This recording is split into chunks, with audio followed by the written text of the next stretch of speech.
Hi, everyone. I hope you enjoyed that little yoga break. I really liked that, honestly. And now I'm just going to pass it on to Sofie and Richard. You want to take over the session? Yeah. Yes. Richard, do you want to start? Should we introduce ourselves first a little bit, or people obviously know who we are? We can do this in silence, like from this yoga mindset. People can just see us and perceive us, the humans that we all are. I guess that should be enough. But Richard, shall I introduce you and you me, or? Yeah, sure. That will work. So this is Richard. He's from Rotterdam. He studied philosophy. And I didn't know this until a month ago, or maybe 3 weeks ago. But then he realized that also the brain is maybe the seat of consciousness or cognition. Anyway, he started in Utrecht to study the brain and neuroscience, and then moved to Cambridge to do a PhD. He was happy there and productive, and finding good collaborators within Cambridge and beyond. And so he finished his PhD where he focused on brain structure and looking at also autism and social skills to a postdoc, and now he's a research fellow. And recently he also had an amazing preprint on brain charts of the brain, which is a very ambitious and interesting project to hype it a bit more. And behind him is a painting actually of neurons, I believe. It's a very impressionist interpretation, I guess, of neurons. So thanks for the introduction, Sofie. So this is probably a coincidence, but I think we're both from the Netherlands. So Sofie's also from the Netherlands. This is not a coincidence. This is not a coincidence, maybe not. And we should have probably overlapped at some stage, because we've both been in Amsterdam and Utrecht, and we both kind of spent part of our early formative years there, I guess. But Sofie is now a group leader at MPI, where she's doing some amazing work on gradients, and that's where our interest first started intersecting. And obviously, with all of the other wonderful people that are organizing this workshop, we've had some very productive collaborations over the years. So it's up to us to, I guess, lead this Evo-Devo session, of which I have to say Sofie's much more of an expert than I am, because I mainly do a little bit of work on development, not so much on evolution. So Sofie will know a lot more about that. Should I just go ahead and should we just start with the first talk? I can introduce the first speaker, perhaps, or do you want to say something more about the session, Sofie? No, I think it is more than perfect. Yeah, start with the first. Will you also want to tell the fun facts about the speakers, like per speaker? Or? So we asked all of our speakers, because this is the Evo-Devo session, whether they had a favorite dinosaur and what their favorite period of development was. And Ludovico, who's our first speaker up, told us that the pterodactylus is his favorite dinosaur, because it's just the idea of flying dinos is amazing. And I completely agree with that. And I actually told Sofie this as well. And then she corrected me, saying that apparently pterodactylus is not a dinosaur, it's a flying reptile. So we both stand corrected. Now we have to find another favorite dinosaur, I guess. And he also said your favorite part of development is adolescence, which is, I think, an answer that we've heard before. So maybe you can get into that, why that's your favorite period in development later. Just to further introduce Ludovico, he did his master's in psychology in neuroinformatics at the University of Zurich, before he joined the functional neuroimaging lab at IIT with Alessandro Gossi in Italy, where he is now a PhD student, and his PhD project aims at unraveling the elusive relationship between brain structure and function, trying to understand how it underlies the establishment of brain connectopathies. And I guess that's what his talk is going to be a little bit about as well. So over to you, Ludovico. Okay. So, hi everybody. I'm gonna share the slide. Okay.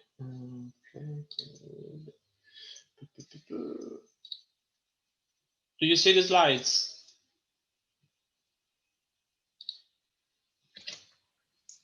I take this as a yes. So, hi everybody, and thanks a lot for having me here. I'm super excited for this opportunity. So, as you see from the title today, I'm going to talk about gradients of functional and structural connectivity in the mouse brain.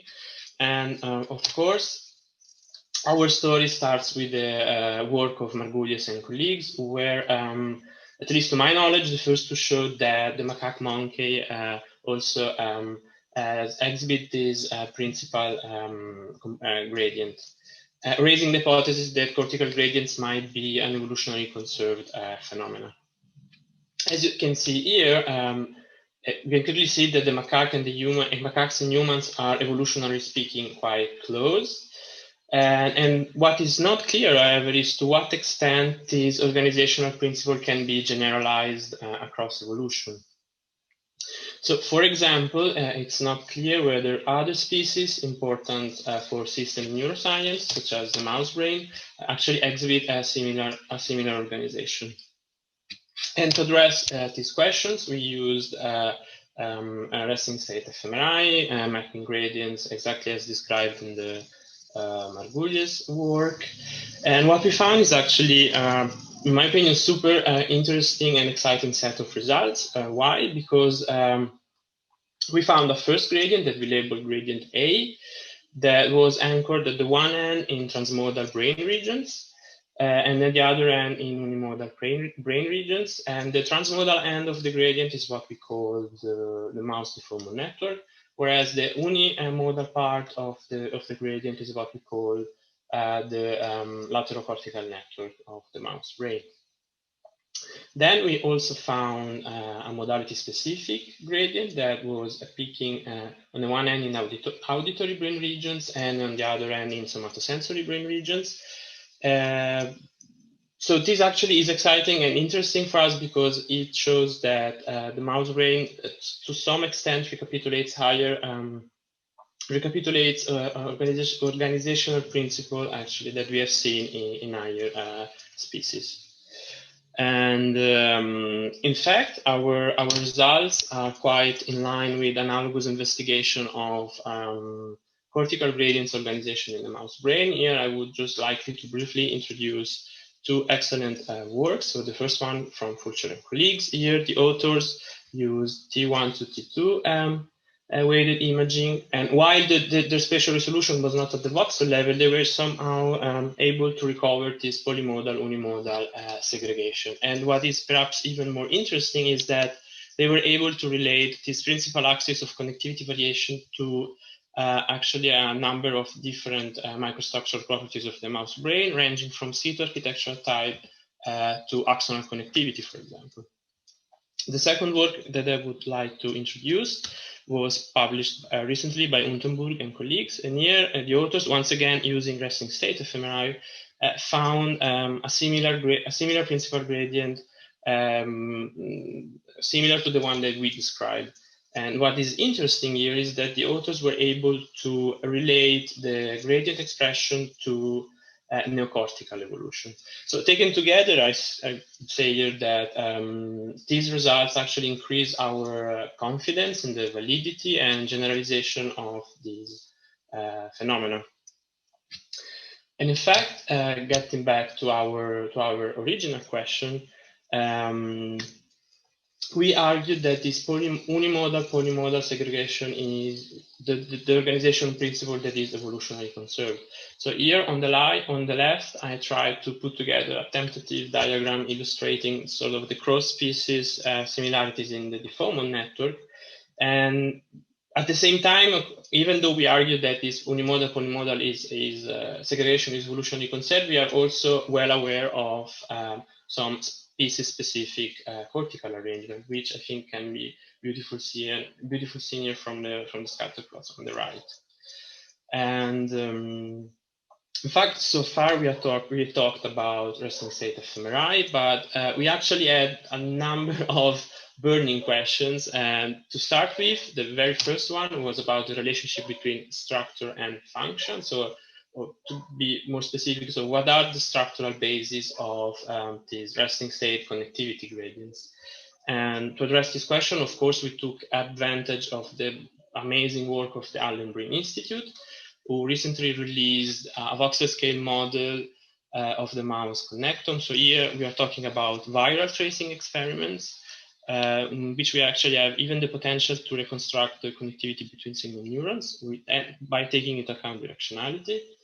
What we did was to perform a bit of downsampling. So this is technicalities that I'm not going to cover here today, but that you can find in our in the Science Advances paper that we just published. But the net result of this downsampling procedure is that we had the unique opportunity to map structural gradients basically at the voxel level.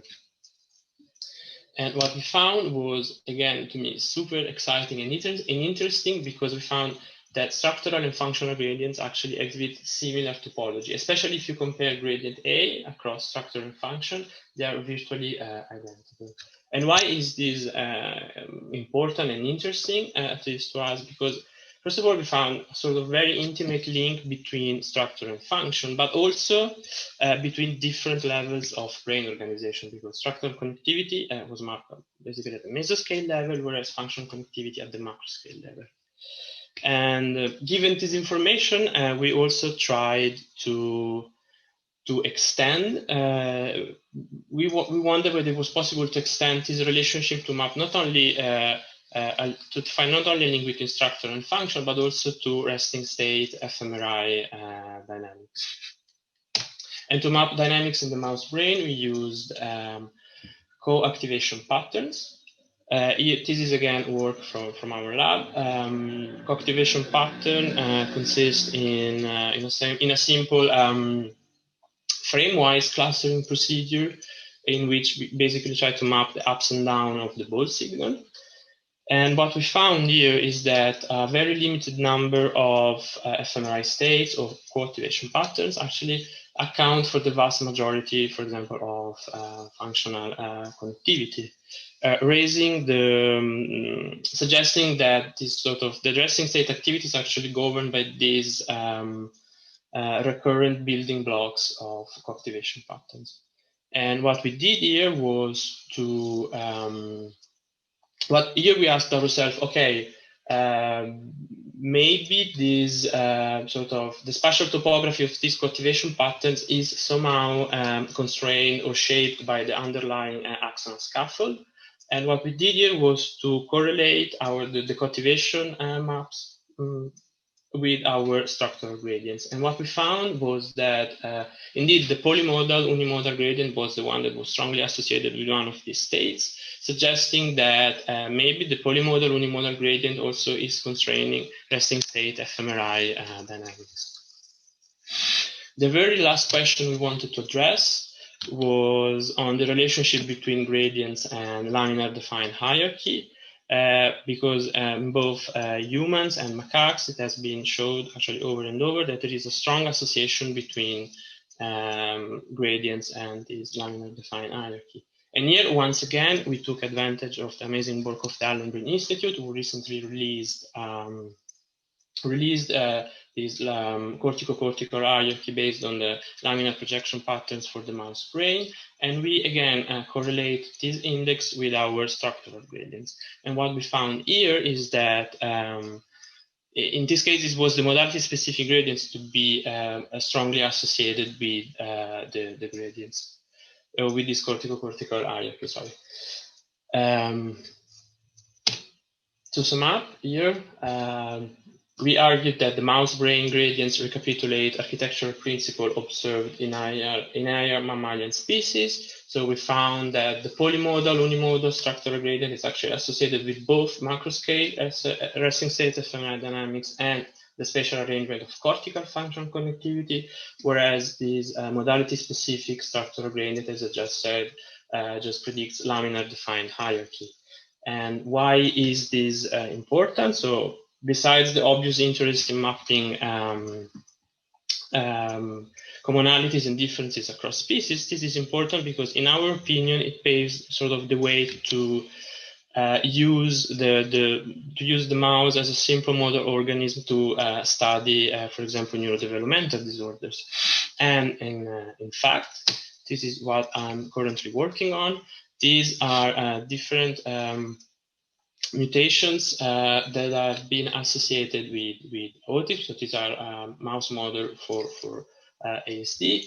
And what we found is that across these mouse models, we found that an aberrant cortical architecture. So it was sort of recurrent results, which, in our opinion, again, I would really conclude this presentation by saying that it's actually the identification of cortical gradients in rodents, allows for the investigation again allows for the investigation of a typical gradient organization in psychiatric disorder and especially in neurodevelopmental disorders.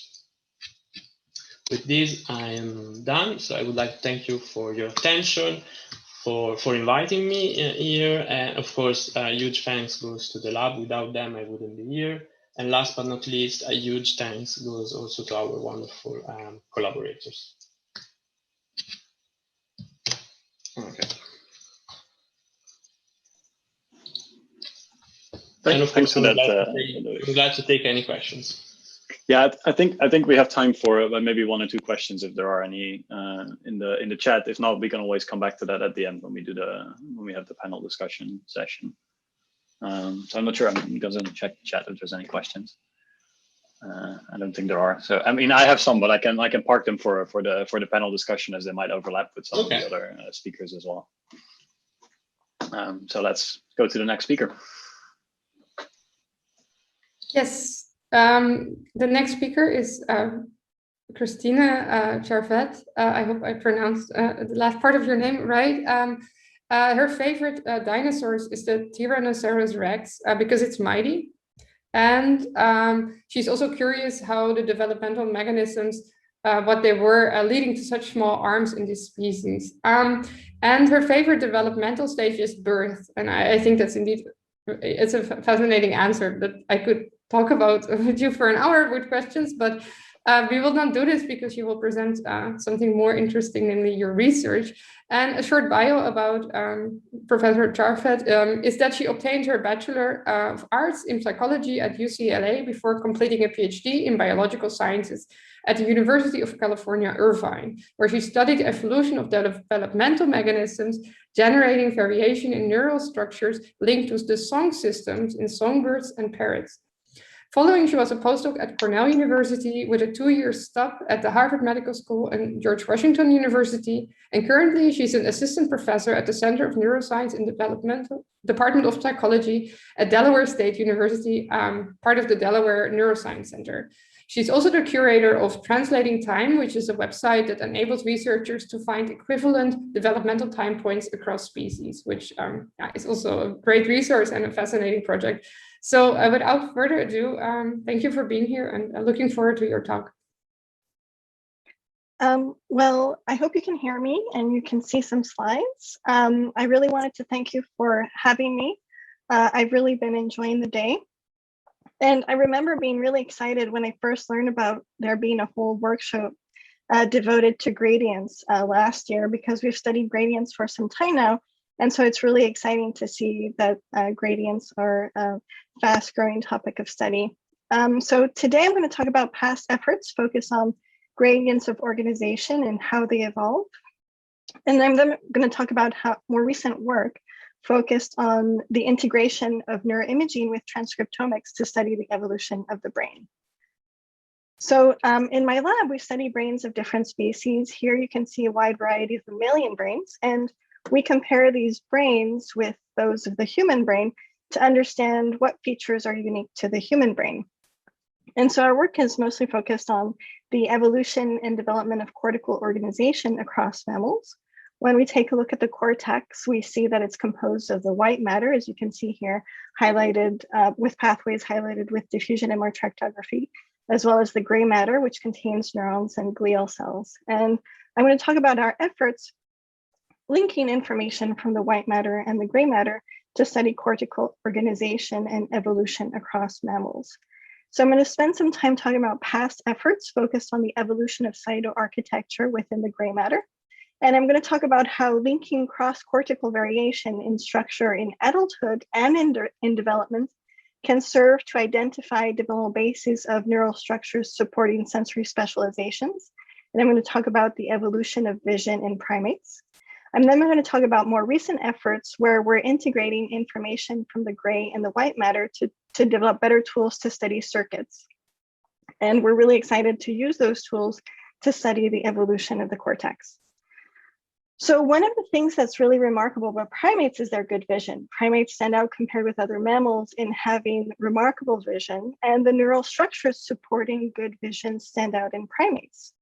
The visual cortex, as highlighted here, is unusual compared with other mammalian species. It's characterized by this unusually high density of neurons. And when we use immunohistochemical markers, as shown here, we see these very sharp borders between the primary visual cortex and other cortical areas. This is something that is quite unique to primates. So we were interested in investigating these neuron densities further across the cortex of different mammalian species. So we took some data produced by Collins and Cass, where they would basically flatten out the cortex as if you would a pizza. And they would have this technique where they could quantify neuron numbers across the cortical surface. So we evaluated those data, and we found interesting variation across the axes of the cortex. Notably, there was this very strong gradient in the number of neurons per unit of cortical surface area from the front to the back of the cortex, where you can see relatively low neuron numbers towards the front that systematically increase towards the back. And it's in the back that we find the primary visual cortex. And we looked at other mammalian species, and we looked at a broad range of mammals like manatees, and we found no such variation. And here are just two example rodent species that illustrate that there was very little variation in the number of neurons per unit of cortical surface area across the axes of the cortex. So this phenomenon here was something that was really specific to primates, and it wasn't observed in other placental mammals. And so we looked to the process of neurogenesis, which is the production of neurons, to understand how modifications to neurogenesis could give rise to the smooth variation in cytoarchitectural gradients that we see in primates, but not other mammals.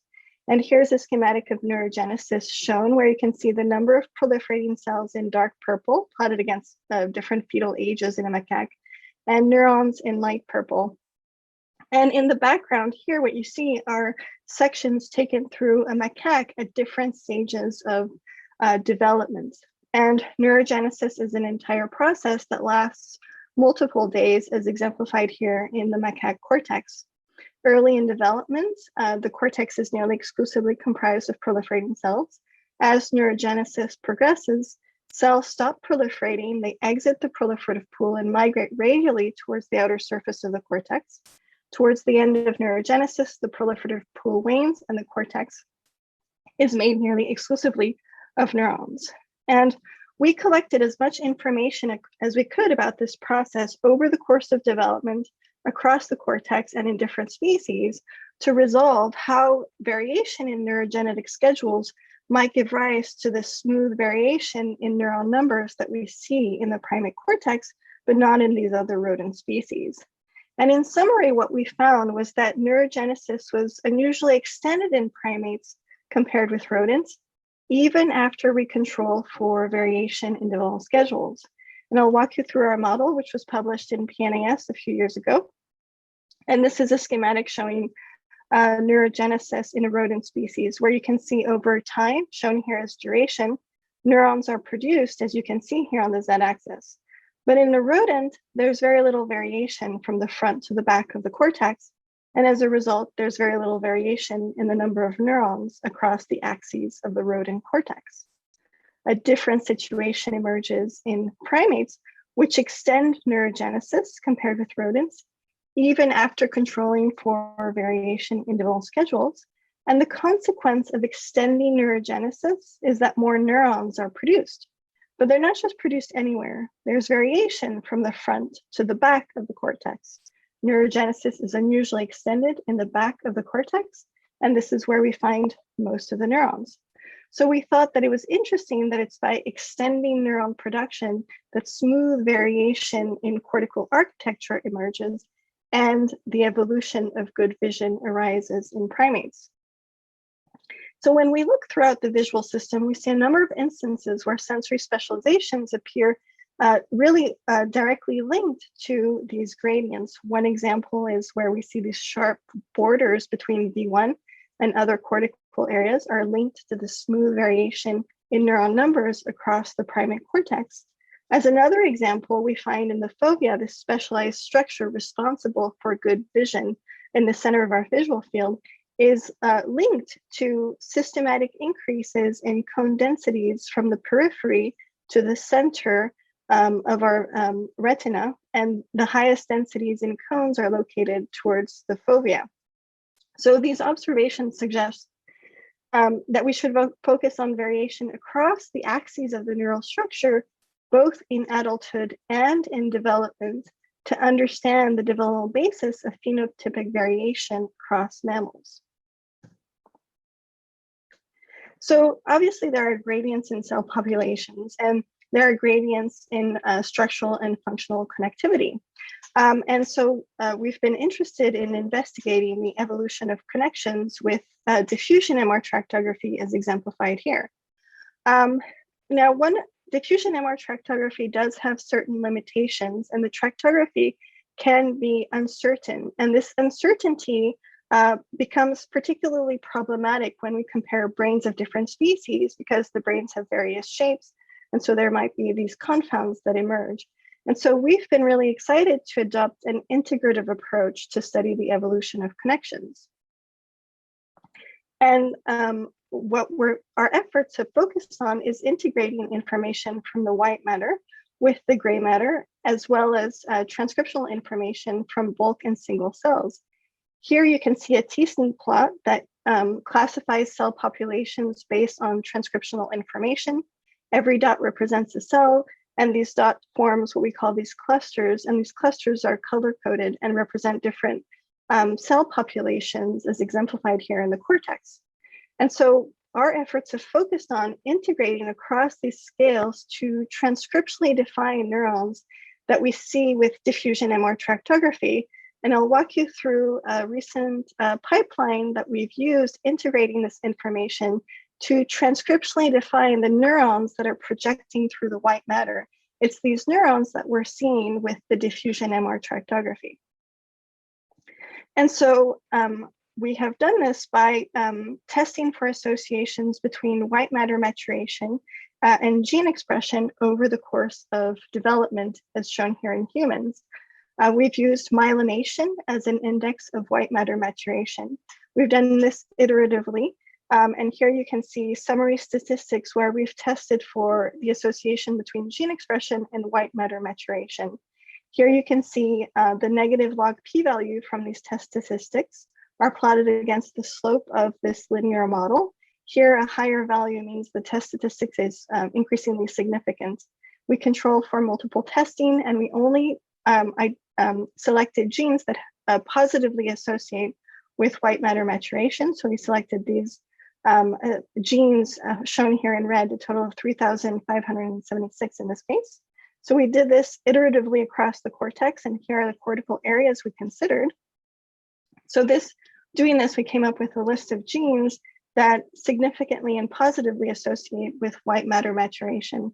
We then filtered the list of genes further with single cell RNA sequencing, where we only selected genes that were expressed in clusters associated with excitatory layer 2 through 3 neurons. Those are neurons that we would expect to project through the white matter. We excluded genes that were expressed by non-neuronal cells so that we would make sure that the genes are expressed only by neurons and not glial cells and astrocytes, to ensure that our list of markers would be associated with neurons that project through the white matter. We then ensured that our list of genes had good spatial expression patterns. So here we have in situ hybridization, where we see that one example gene is expressed by these pyramidal neurons. These are neurons we would expect to project through the white matter. And so doing this, we found a total of 250 markers. And these are genes that should be expressed by neurons that are projecting through the white matter, the neurons that we should be visualizing with diffusion MR tractography. So moving forward, we're really excited to integrate information from diffusion MR tractography with this list of genes. Here are a few example genes to study cross-cortical variation across mammals. We've started to do this where we've investigated the evolution of the frontal cortex, integrating this list of 250 genes with structural variation in adulthood and in development, but in the interest of time, I'm not going to go over that study. We do have a bioarchive preprint if you're interested. So I've walked through some of our long-term and short-term efforts where we've studied gradients in organization, both in adulthood and in development. This work demonstrated that linking cross-cortical organization at different stages of life serves to identify the developmental basis of neural structures supporting sensory specializations like good vision in primates.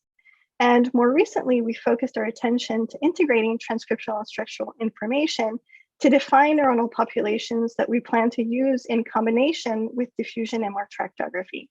And so we're really excited to move forward with this approach.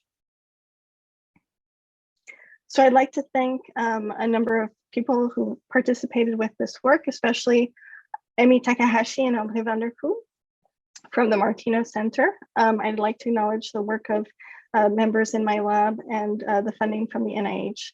And I'd like to thank you very much for your attention.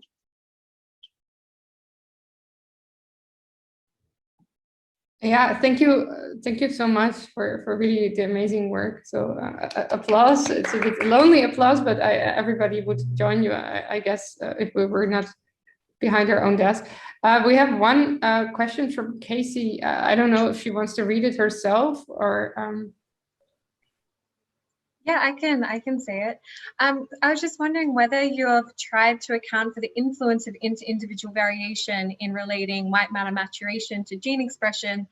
I asked just because if you have any ideas, I think it's really challenging with the few number of transcriptomics subjects we have and the indirectness of the relationship. I think it's something we're all struggling to deal with. So if you have any ideas.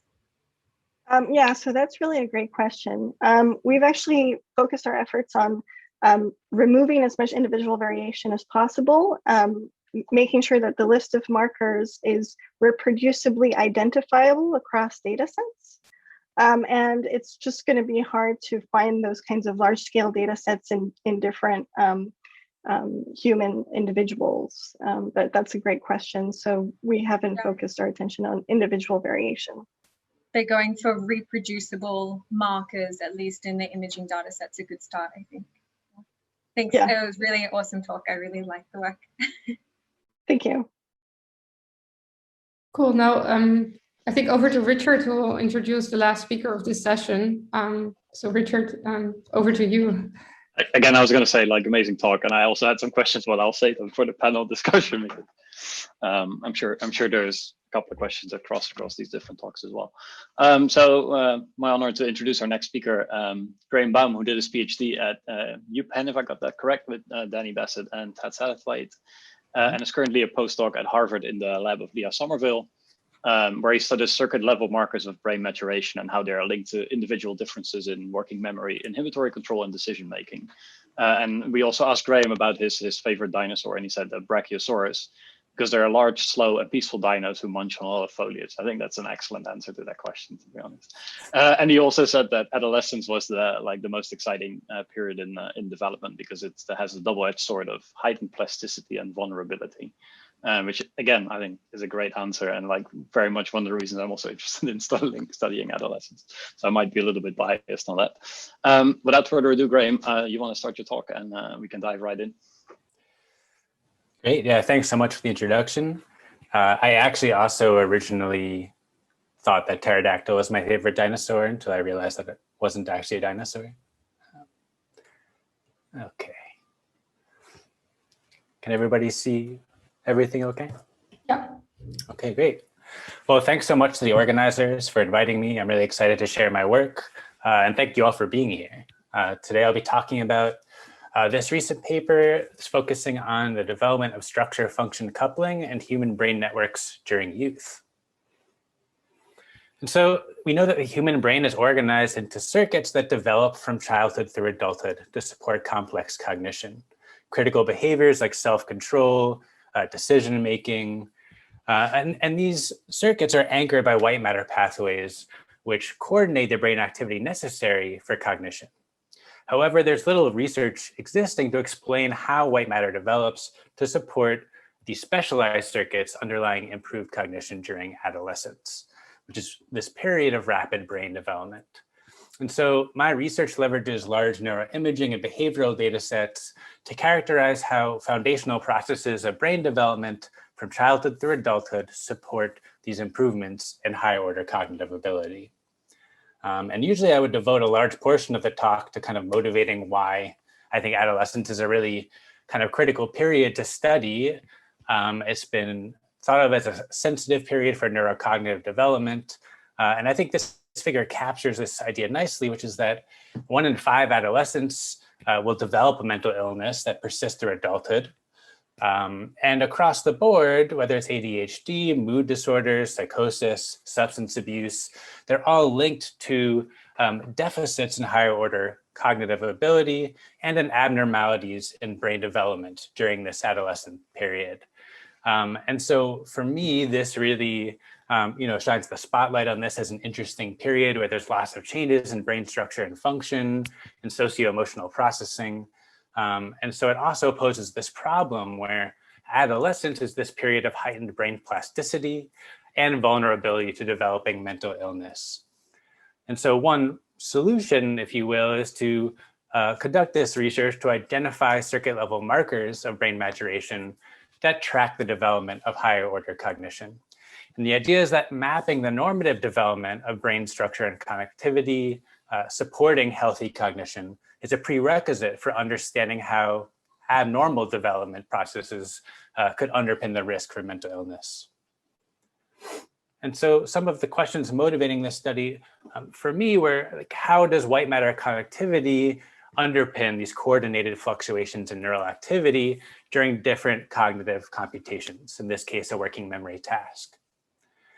And second, does structure function coupling remodel during development to support executive function, this form of higher order cognitive ability?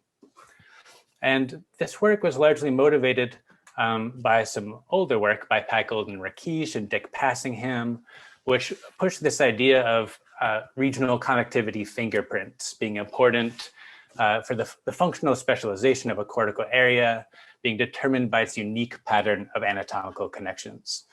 And so I illustrated this with a single subject from the data set I'll introduce shortly, where we can highlight an area and a frontal parietal area in the prefrontal cortex and map its anatomical connections, which we've reconstructed using diffusion tractography. And it gives us a sense of the distribution of connections to other networks and systems. This particular area seems to be strongly connected to default mode and motor networks, among others. And from that, you can make inferences about its role in cognition. And so to me, I was interested in expanding this framework of anatomical fingerprints to quantify the degree to which a cortical region's pattern of structural connectivity aligns with or predicts that region's pattern of functional connectivity. And so for me, structure function coupling describes these anatomical constraints on functional communication. And it occurs when a region's profile of interregional white matter connectivity predicts the strength of interregional functional connectivity. And so what are some different things that could influence variation in structure function coupling? What might this reflect in the brain? And so thinking about this from a developmental perspective, there's work over 100 years ago from Paul Flechsig that used, among others, that used histological methods and postmortem samples to show that early on, soon after birth, primary sensory cortex is heavily myelinated. And there's these areas distributed in frontal, parietal, and temporal cortex, which have a much more slow, protracted process of cortical myelination through adulthood. And the idea is that structure function coupling, in this case, could reflect the degree to which a region has become functionally specialized through activity-dependent myelination during development.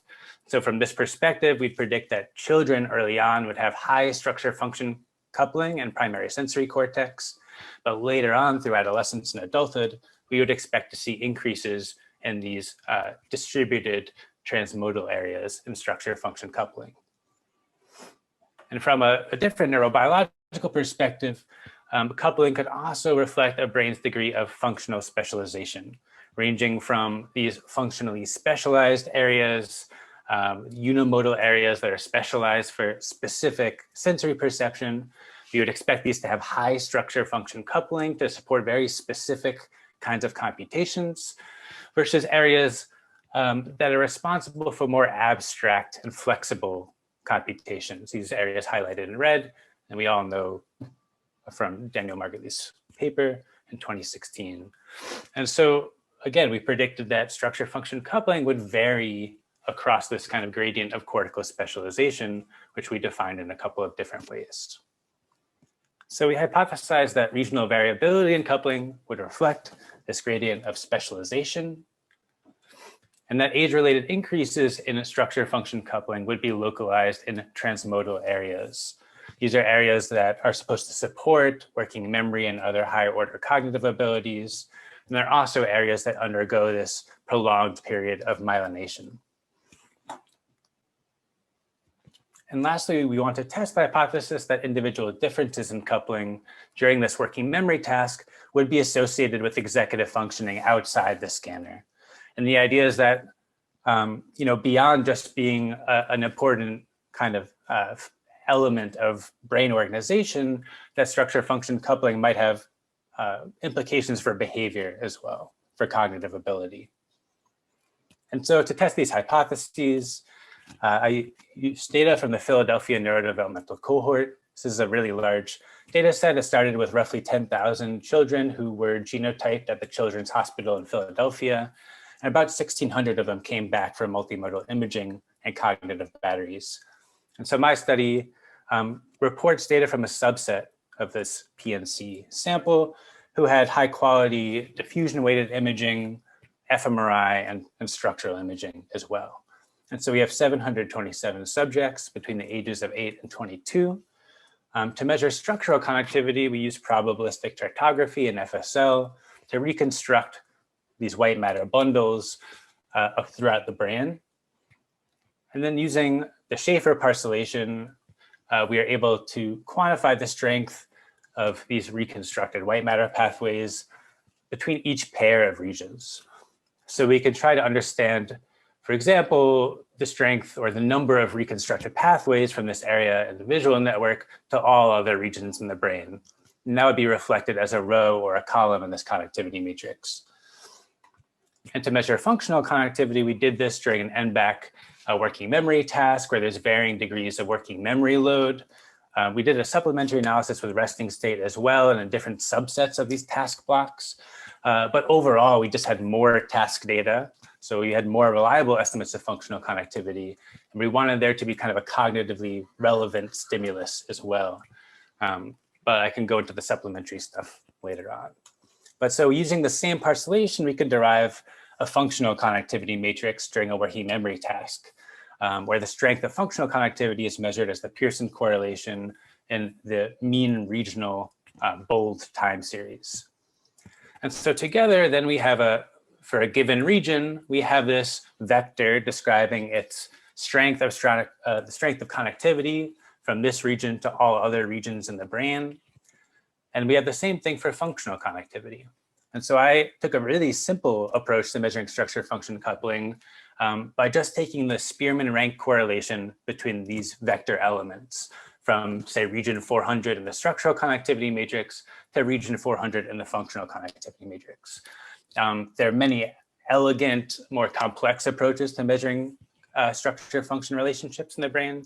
And we decided to go for this relatively simple approach that gives us an estimate of coupling for each subject and for each brain region. And so when we average this across the entire brain, this estimate of structure function coupling, across all subjects, we can see that there are some cortical regions that tend to have higher structure function coupling. These are in somatomotor and auditory areas, and areas that tend to have low structure function coupling, particularly in temporal and parietal areas. And so we want to see if regional variability in coupling was related to other aspects of cortical organization. And we found that areas with higher structure function coupling tended to have more segregated patterns of structural and functional connectivity, meaning that they had stronger connectivity within their specialized networks. And we also found that areas with higher structure function coupling tended to be these unimodal areas responsible for sensory processing, whereas transmodal areas tended to have lower structure-function coupling. And finally, we wanted to see if this recapitulated a map of evolutionary cortical expansion from macaques to humans, where as brains get larger, these primary sensory areas tend to be highly conserved, whereas these multimodal areas tend to expand disproportionately.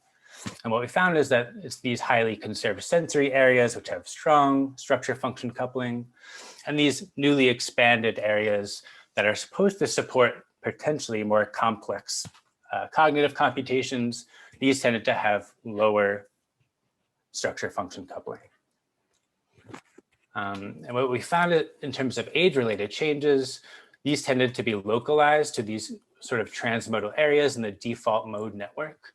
So these effects were enriched in the default mode network over and above other networks.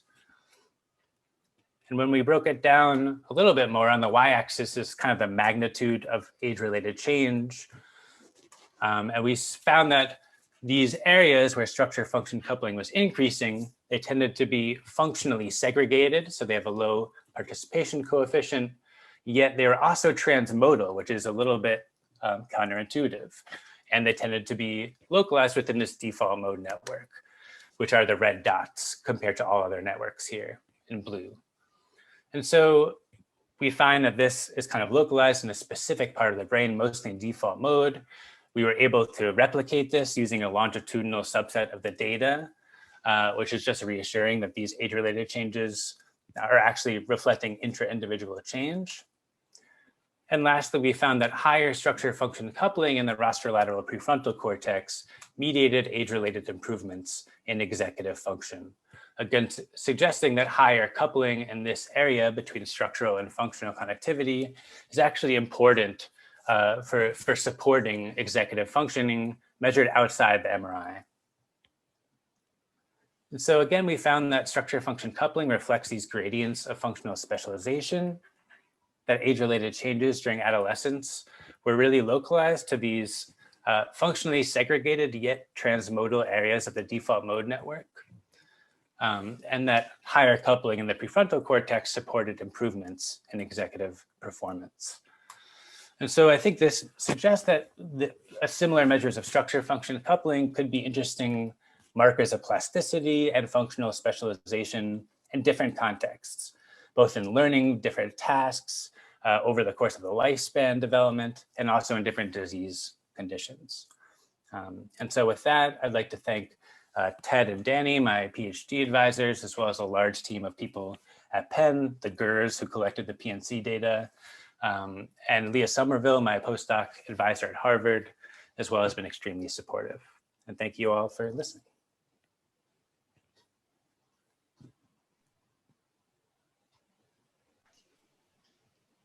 Thanks for a great talk, Graham. I think we can dive in straight to questions or a panel session. I see there's a question in the chat. I'm not sure if the person who's asked it just wants to unmute and ask it directly themselves, if that's allowed, if that's possible. I can read it. And hello. Yeah, I guess this refers to the question I posted. Yeah. Yeah.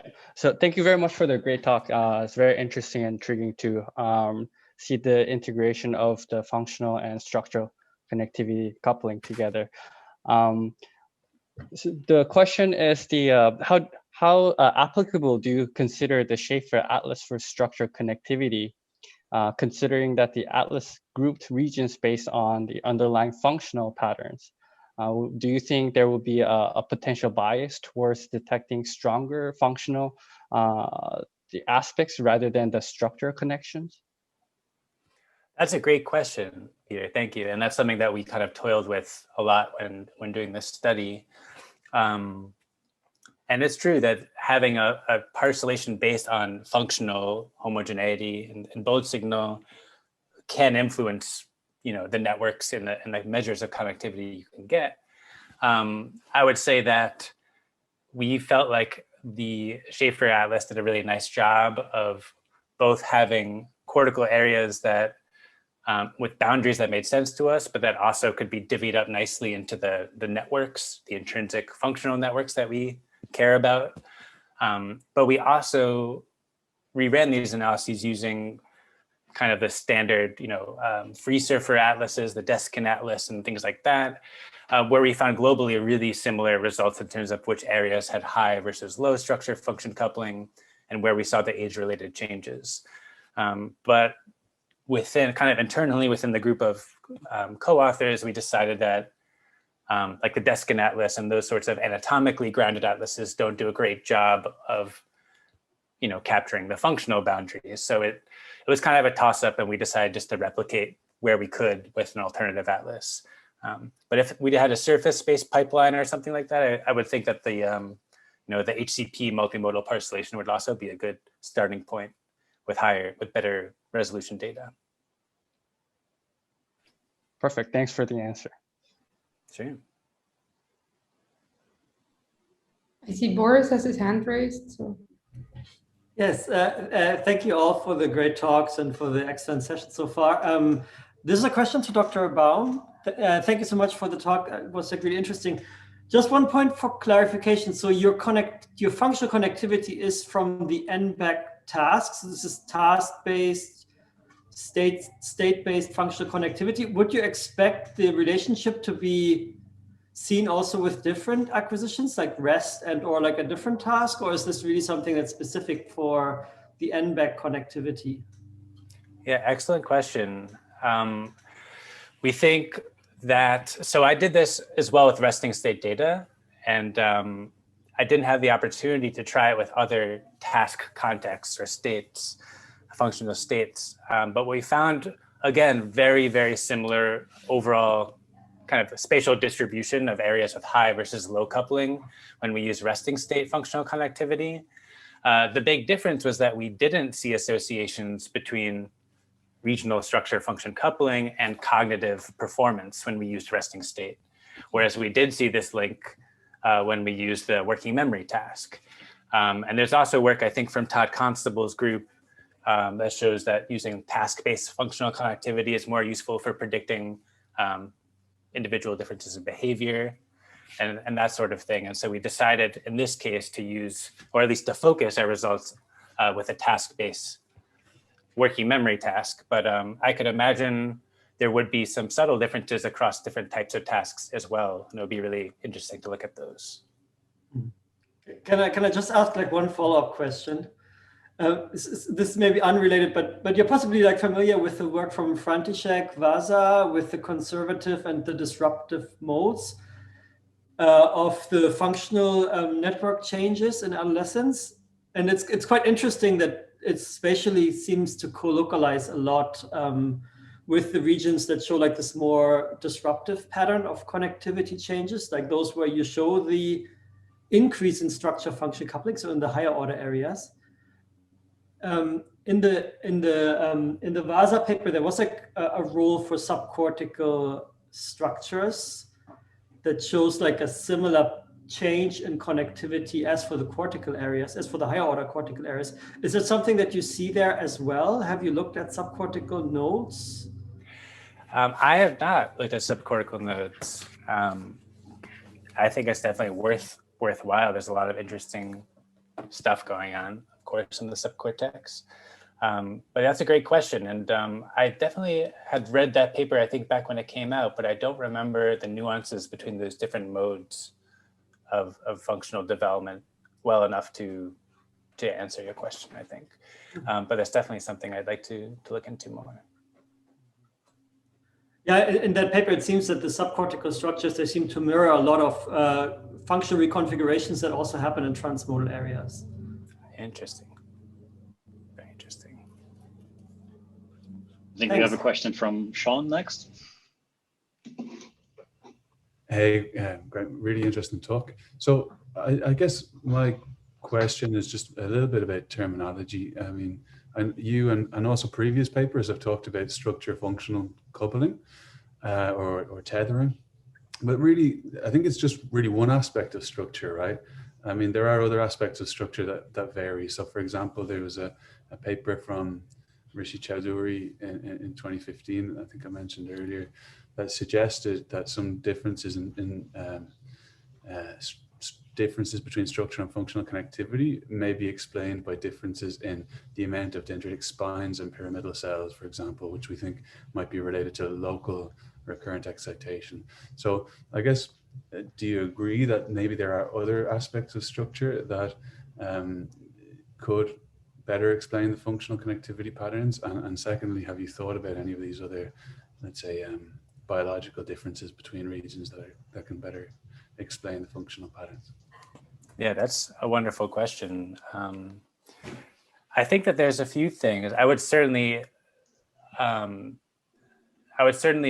that there are microstructural properties, things like you said, related to spine morphology and density, and the sort of density of cortical myelin content as well, which could influence, at least on the structural side, the relationship between structure and function for a given area. I also think, so yeah, to answer your question briefly, I do think there's much more to it than just structural connectivity from diffusion weighted imaging and functional connectivity from a task. And on the functional side, I think there's also much more interesting kind of dynamics and spatiotemporal things going on. Like, we're just capturing the average correlation and the bullet signal over the whole course of the task. But you can imagine that there are kind of different time scales for functional communication and things that might not be captured by the simple measurement that we're using in this paper. And so I think there's ways to kind of expand on both sides. I would be really interested to think more about how to incorporate measures of microstructure and other things into the model. And I know there's a lot of people in this group who have done similar kinds of work, so I'd be interested to hear their thoughts as well. But that's a really great point, Sean. Thank you. I know Casey has her hand up, but I might have a very short follow-up question to the question you just asked also about terminology, because I very much noticed that, Ludovico, in your talk, you were talking about like one being a constraint on the other. And I was just kind of curious whether it was a very conscious decision to talking about like structure kind of constraining function rather than talking about the association between the two, whether you can actually in those animal models might maybe even look at like some kind of more causal constraint if you're looking at it across evolution and development, perhaps. You're still muted, I think. Okay, to me, so sorry, I go first. To me, at least, I would say yes, it's more structured than constrained functions, especially at least for what concerns the mouse brain. Actually, I would say so if I were to speculate. Then to what extent it's also sort of flexible association, it's some excellent questions. And we're actually also trying to tackle these kind of questions in the lab, for example, by using optogenetics and similar approaches. Thanks. Casey, do you want to ask your question? Yeah, you kind of asked my question, Richard.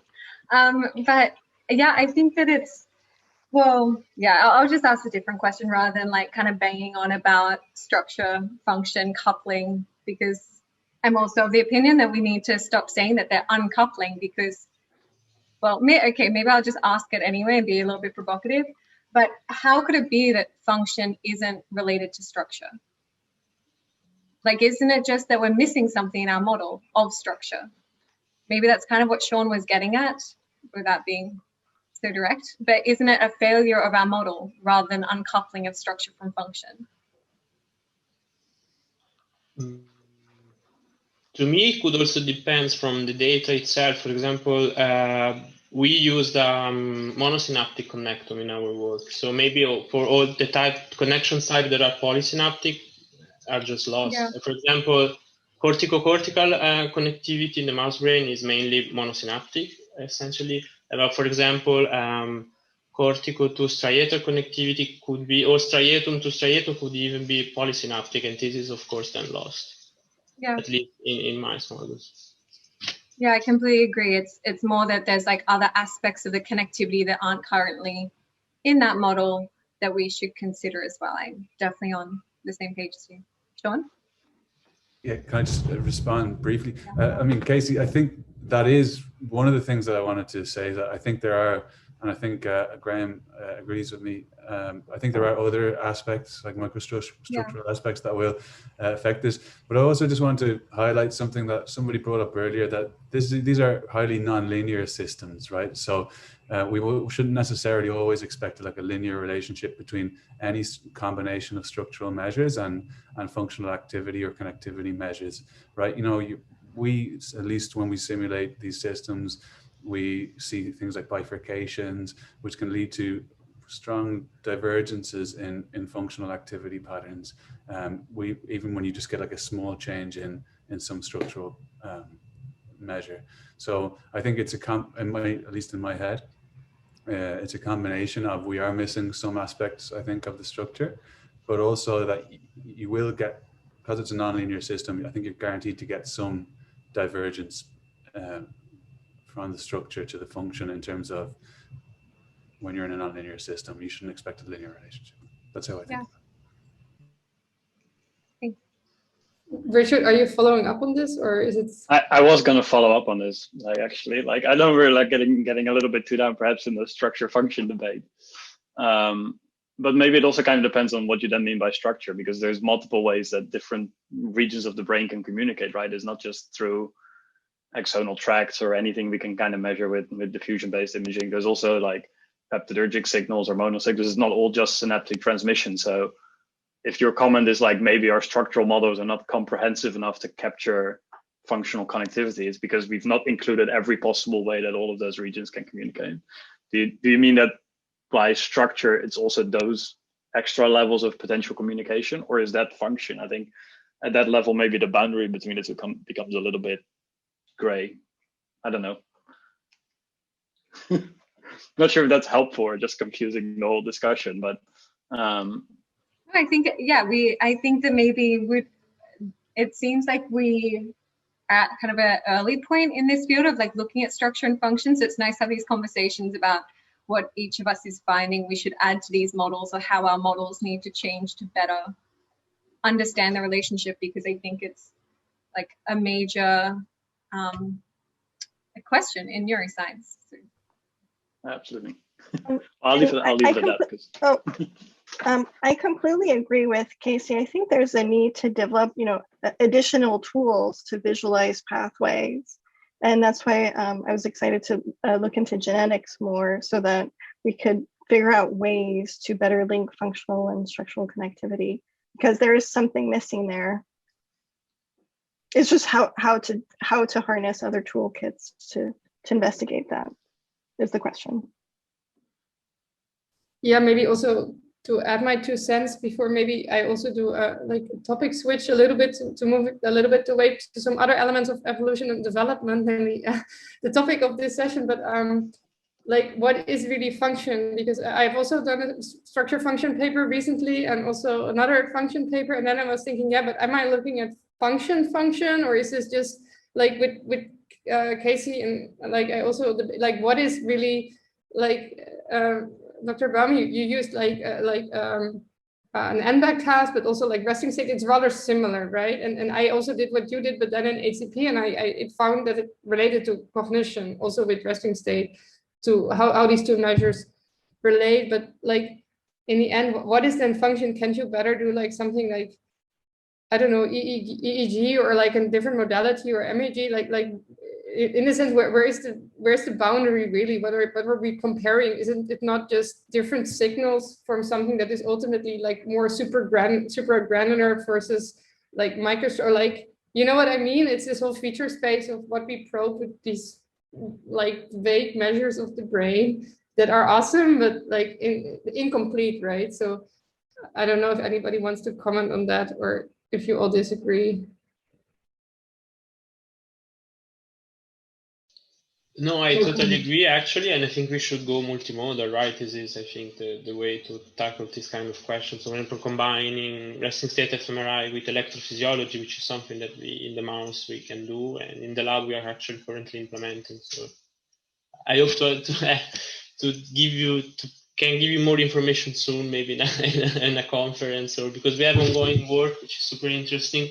And yes, so multimodal to me is the answer. Yeah, Yeah, I also, yeah. I think, and one other question what I noticed is kind of like we talked a little bit about the structural model, and then in the last talk by Graham, it was about like the structural model presupposes that regions with a similar structure have a functional relation, if I'm correct, but you presented it the other way around, that depending on its structural connectivity defines its function. Like, do you think that is, like Casey knows the exact definition of the structural model maybe better by heart, but I felt like these things are kind of different. On the one hand, speaking about a functional relationship versus a structural relationship defining the function versus the local structure between regions defining, you see what I mean? So it's like upside down.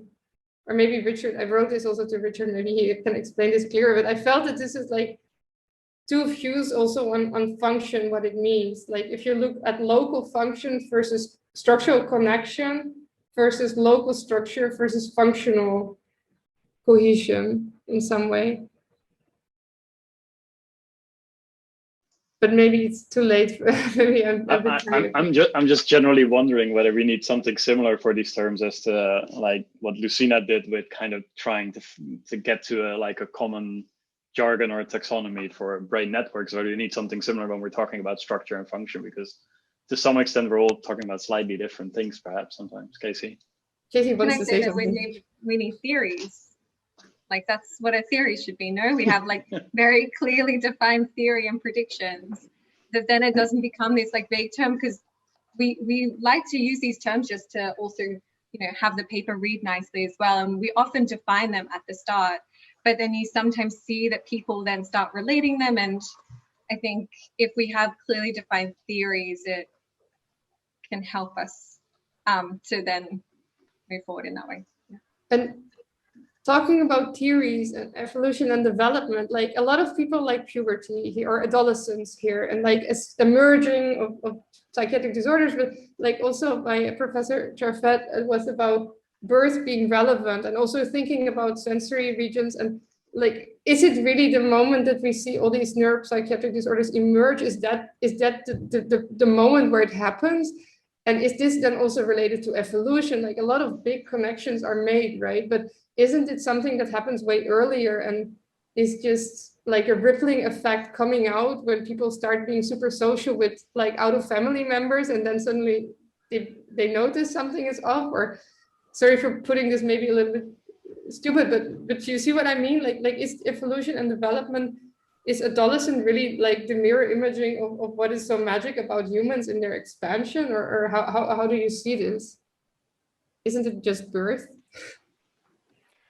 I definitely think about development as like a series of kind of cascading processes, where I think we've probably all touched on this, but it's really important to develop those primary sensory systems to get an accurate representation of the world and perception, reliable perception, before you can, make rapid decisions and set goals and those kinds of things, which come online much later. So I think, and so it's hard to say if you're focusing on adolescence and saying, yes, this is the time when we can, notice mental illness.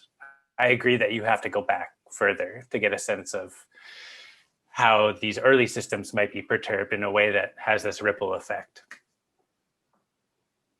Yeah, it's probably not an either or, and especially with like psychopathology or developmental conditions, we know there's a big genetic effect, and so probably a lot of that already even starts before birth. It starts at conception probably already. But then we do know that periods like adolescence and maybe other phases of development are like they have much higher variability in terms of like how that's kind of pictured across the population. So there's doubtless some interaction between some predisposition for developing that and then subsequently creating a kind of a window of opportunity for something to go wrong, perhaps. So I don't think it's either or. I often talk about the need to identify developmental dysfunctions as early as possible, and especially how to relate information from model systems in humans, and how we need to find those corresponding time points, and how we can harness information from model systems where we can do something more invasive to really identify when abnormalities emerge really early on, and to pinpoint when that abnormality should occur in human development. I'm thinking also about your work, starting with the visual system and like in primates, and also like looking at the gradients in mice. Like it's actually super nice how the auditory and visual system is like at this triangle, and you see they're there, and the sensory motor cortex the same, right? They share like an endpoint, but it's like left, right, up. Like aren't we like a bit like, I asked this also earlier about the default mode. Are we not a little bit too much hyped by its expansion, that it is super relevant, where in fact the magic is really these sensory areas that are also in the mice? Like who cares about the default mode network in the mice when you look at those pretty sensory endpoints, right? It's so nicely bordered, it's so specialized, right? And so plastic also in the studies, like seeing the posterior part of the brain, like I don't know, do you have any comments on that? To me, you got exactly the point. So this is what I like about brain, is that they shifted the focus a bit away from this default mode network of the mouse brain by saying, okay, also primary sensory regions are super important. And in fact, they also actually covered pretty much almost 1/3, if not 2/3 of the whole cortical mantle. So they are super important, and yes, so I'm glad that somebody appreciated this aspect of the presentation. Thanks. Yeah, no worries. Is it okay when I name people, by the way, by the first name? Because now I felt pretty bad for yes. Is this okay? Or do we say like Professor excessive? But anyway, you, Dr. or Professor Charvet, you also wanted to comment on something with the visual system, maybe, or not? Yeah, so, I think that these gradients are driven by, the primary visual cortex. Rodents are just, you could say maybe nearly blind. So, maybe we wouldn't expect a high density of neurons in the visual cortex.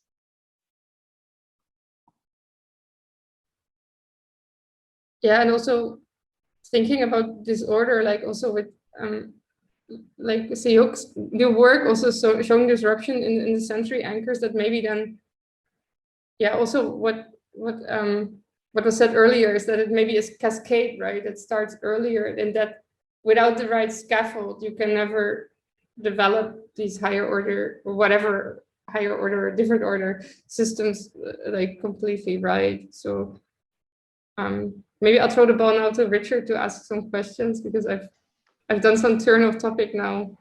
I think I was just like the only other question I kind of very early on already wanted to ask, that I kind of probably cuts across all the three talks that we've seen, is the sort of translationability of all these different models, because we all talk about, and maybe even like back to Casey's talk about the default mode network, to what extent that actually represents the same thing across all these different fields that you guys study, like whether it's in mice or in primates or in humans.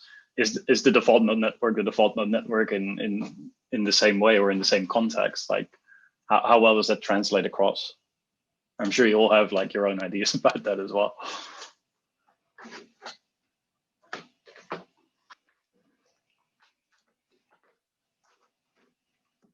Maybe I should direct it at like maybe Ludovico, maybe like you study a mouse model specifically, so maybe you have someone else would.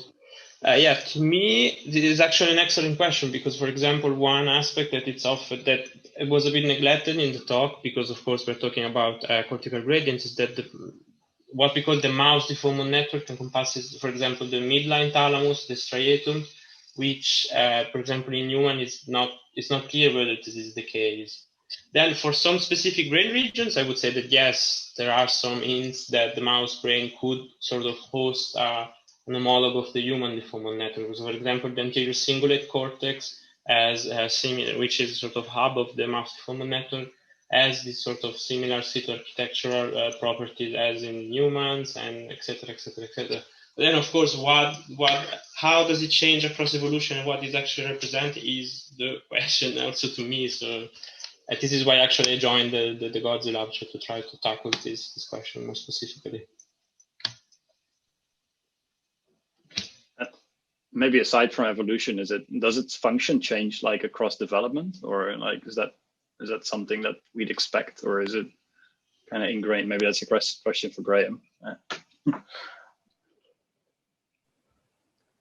Are you asking if like the sort of like topography of the default mode changes, like in terms of which areas are fall into this network, or do you mean like the function in terms of how it's like behavioral roles? I guess both, and I'm assuming that the two things are probably related to each other as well. If the answer to both is yes, then, but I mean that would be my suspicion, but I'm no expert in this field. Yeah, I'm certainly not an expert in the default mode specifically, but I would expect, as far as I know, that there are shifts in the topography and kind of the spatial extent of the default mode over the course of development, from childhood through adulthood. And I would expect, I don't know research that speaks exactly to this, but I would expect things to track. I see someone just commented. I would expect things to track with, improvements in kind of like semantic and episodic memory and kind of future goal setting and those kinds of things, which I think all are just a fraction of what the default mode is involved in. But it's certainly a complicated question. I don't think I have a good answer for it. I see Casey has her hand up, so she might have something to say about this, or a completely different topic. You're muted still, Casey. I'm not going to go on like a default mode rant. I had it was a kind of related follow-up question that maybe hopefully can consolidate some things that everyone's already said. Do you think that across development and evolution, there's the emergence of different gradients or extensions? So another way of saying this is, if we could describe brain organization by a low-dimensional set of gradients, kind of like the dream, do you think that if you looked at that across different animals or across development, there would be the same dimensions, but just morphed in some way, or would the dimensions actually need to be different as well? So I'll throw it to, anyone can start. Graham, you don't have your mic turned off, so it's you. That's an awesome question. Sorry, does anybody else want to start? No, Graham, you can go. I think that's a wonderful question. I can only speculate, but I would think it's more, I don't think like the number of dimensions change. I think it's probably just kind of a morphing within the same gradient space, if you will. And why do I think that? Why do I assume that? I would just think because there are so many similarities across species, across model systems. I think Randy Buckner and Daniel Margulies also have a paper in Marmosets showing default mode. And so I think it's highly preserved, and obviously in mice as well.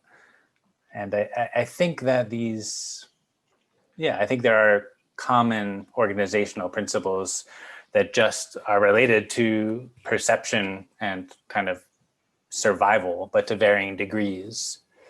Would be my guess. I think that the gradients are evolving based on the developmental processes that are changing. So in one case, you have variation in the duration of neurogenesis that gives rise to variation in cytoarchitecture, but there can be other kinds of developmental processes evolving in different mammalian taxonomic groups.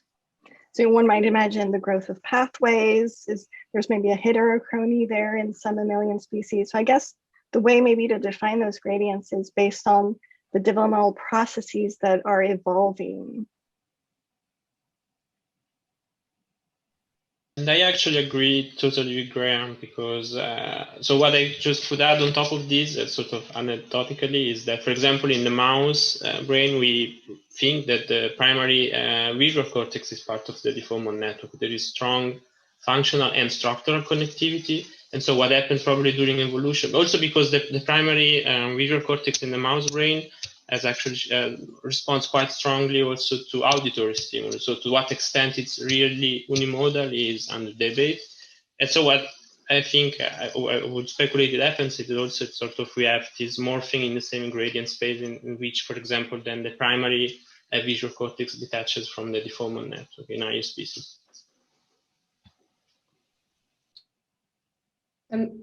maybe related, we also had maybe a question from Bing in the chat about if there's no visual input from birth, do you expect the same high neuron density at the visual cortex? And maybe to broaden up this question a little bit, like, is it nature or nurture, or like, is it our genetic makeup that shapes our gradients, or is it also that we live our lives that in the end builds the tent that is the gradient space in our brains? Or like maybe first one person can answer specifically this question and then like speculate on the second part.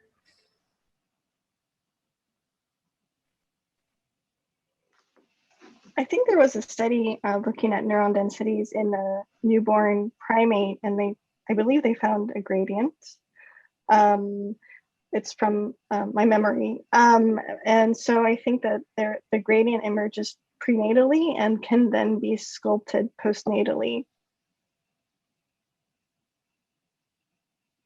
Yeah, I would also agree that I think also like broader related to this, like how like is there like a finite number of gradients, because we have like this posterior anterior gradient that kind of relates to this like Daniel's gradient, so to say, from like unimodal or ideotypic to default mode, but we have also this sensory-fugal gradient, and it's not exactly the same, at least in my opinion, like seeing these shifts in myelination from granular to agranular, and like dual origin is also like this organization principle that kind of fits but doesn't fit that nicely in humans. So like, where does it end, right? Like, things do correlate, and we do the spin test and we show, okay, well, there's 0.4 correlation, but that's obviously not perfect. So what does it then mean, you know?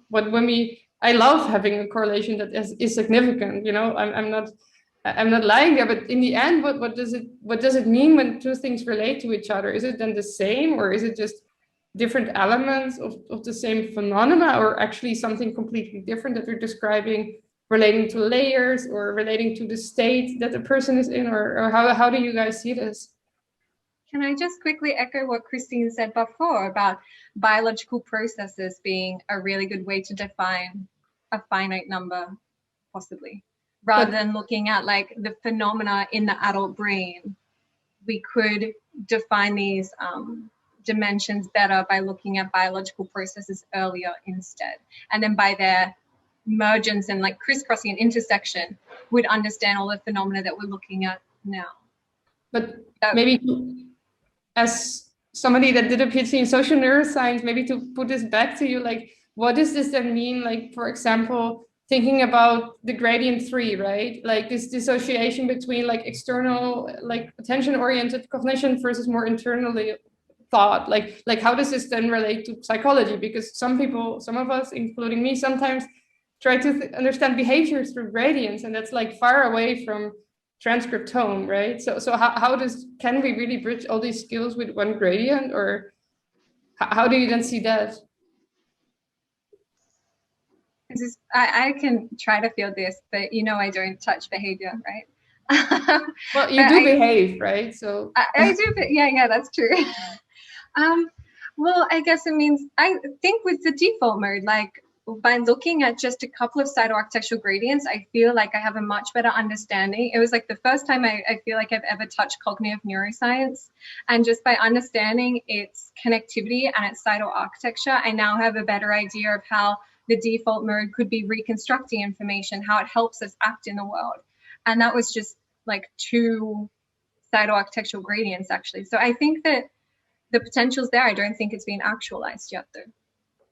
So I think it's too early to say whether, if we use this low dimensional set of gradients, we can explain behavior. I see promise, but I don't see it fully explored yet. And how do other people see this? Are they? Well, there's the inclusion of the model system where you can do, manipulations and see how to tie those, biological and behavioral processes you're interested in, and make sure that they're connected in the model system. And maybe also like Graham, based on like your correlation also with executive function and like linking this to, how do you see this? Do you think that one can combine it all. Like you have a map of evolution and individual differences. Can we really go that far with one gradient? I think, yeah, I think it's a useful, the gradient's a useful interpretive lens.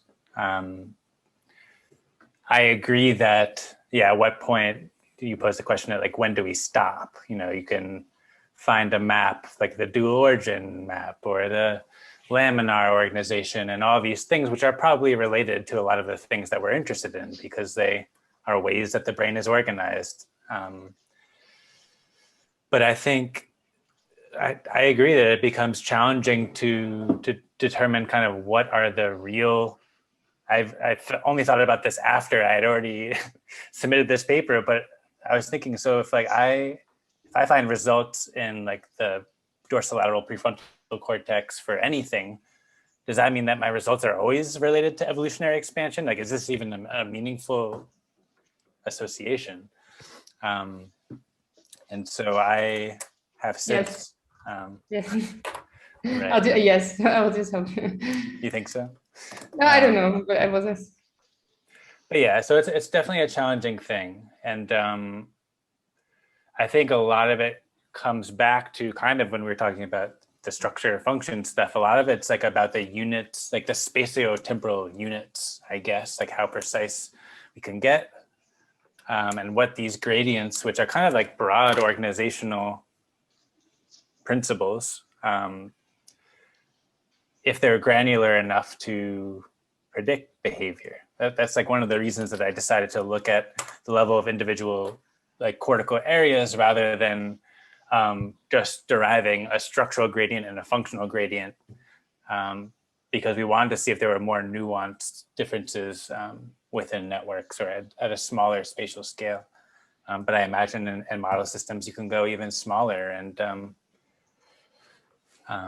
you know, I think there's actually some work like Rick Betzel, a friend of mine, and who many of you I'm sure know, has published a paper looking at ECOG data and its relationship to genetic and structural connectivity.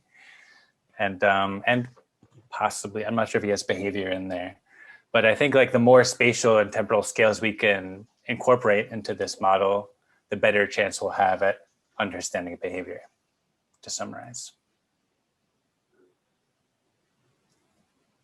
Yes, I definitely agree with Graham. So, and the mice offered this opportunity because we could combine, for example, optogenetics, so with behavior and simultaneous neural recording also across multiple spatial scales, and that would be actually a super nice experiment to perform to see whether gradients can explain something in behavior, for example. I think in addition to the mouse model you just discussed is looking at convergence, looking to see whether the the biology and behavior has evolved in different taxonomic groups. If you see similar patterns of evolution in distantly related species, that also adds to this idea that the biological change and the behavioral change are causally linked.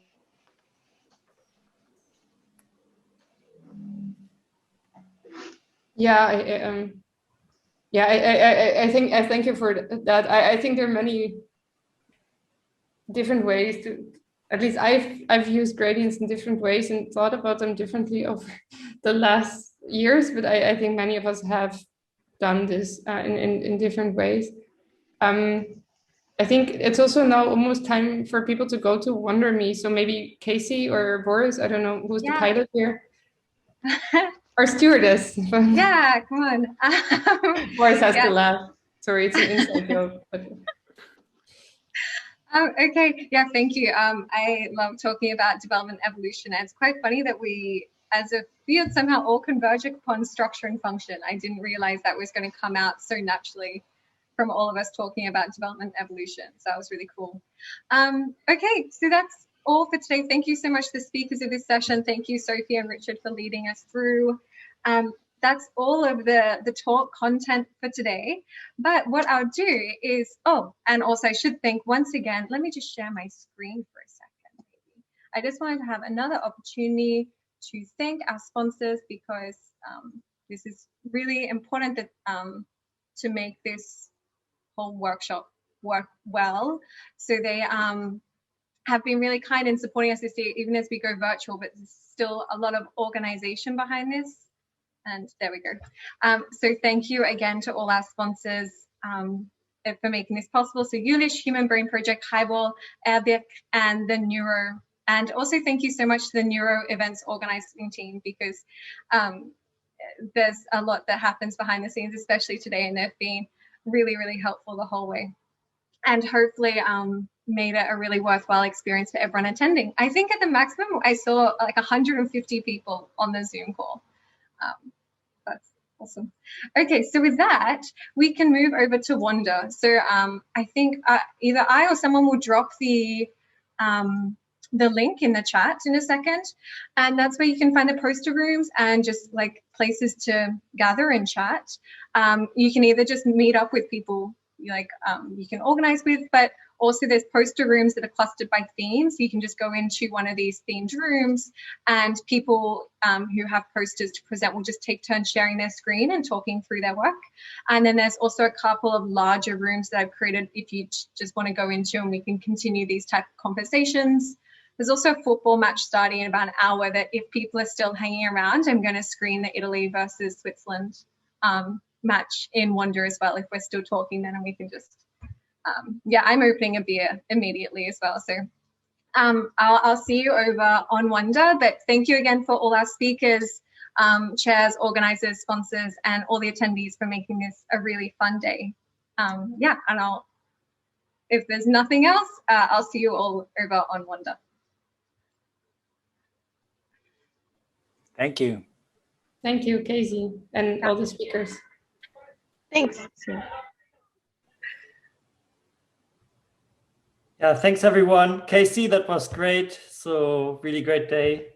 Yeah, I'm just making sure no one has any questions, but you guys can all head off over to the poster session, because I think there's some nice, there's also details of the posters in the program booklet if you want to check out first what everything is. Everyone's filtering out.